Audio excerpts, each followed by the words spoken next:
하나님께서 사람을 어떻게 지으셨는가? 즐거운 월요일 아침입니다.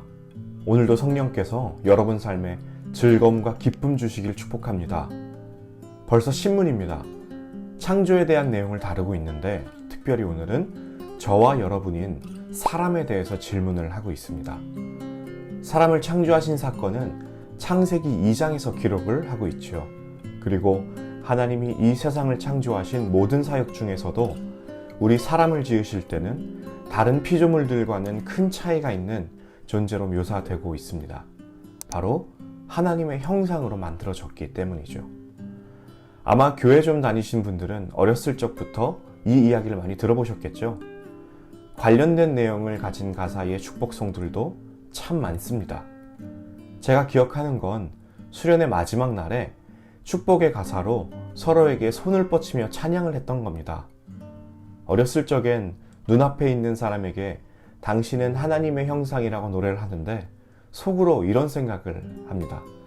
하나님이 쟤처럼 생기셨나? 축복이 끝나면 그 다음 사람에게 또 축복을 하는데 이번에는 그 대상이 자매가 되면 또 이런 생각을 합니다. 하나님은 여자처럼 생겼을 수도 있나? 오늘 문답에서 하나님은 우리를 창조하시되 하나님의 형상을 따라 만드셨다고 합니다. 그런데 여러분, 이미 사문에서 우린 하나님이 누구신지에 대해서 살펴보았습니다. 하나님은 영이시기 때문에 눈에 보이는 형상이 없죠. 무슨 말이냐 하면 우리가 하나님의 형상으로 지음 받았다는 것은 눈에 보이는 외모를 말하는 것이 아니라는 말입니다. 오늘 문답의 내용대로 하나님의 형상이란 거룩, 공의, 지식을 말합니다. 앞에서 언급했듯이 하나님이 사람을 창조하는 건 다른 창조한 차이가 있습니다. 하나님이 우리를 만드실 땐 사람을 다른 피조물들 위에 두셨고 그들을 다스릴 대리통치자로 세우셨다는 것이죠. 그러니까 하나님의 형상을 따라 우리가 창조되었다는 건 이 창조 세계를 대리통치자로 다스릴 수준을 부여받았단 말인데, 즉 하나님의 거룩과 공의와 지식이 우리 안에 허락되었다는 것을 말합니다. 다시 아까 축복송으로 돌아와서요.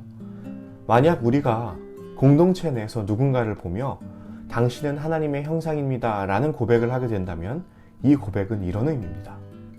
당신은 모든 피조물 위에 가장 뛰어난 존재입니다. 그래서 당신은 이 세상에 나올 때 특별한 목적을 가지고 지음을 받았는데 그것을 감당하기 위해 당신에게는 하나님의 거룩과 공의와 지식이 허락되었습니다. 물론 때로는 우리의 죄로 인해서 이러한 모습이 제대로 보이지 않을 수도 있겠지만 나는 당신 안에 있는 그런 하나님의 형상이 온전히 회복될 것을 믿음으로 바라봅니다. 사랑하는 청년 여러분, 이게 바로 나입니다.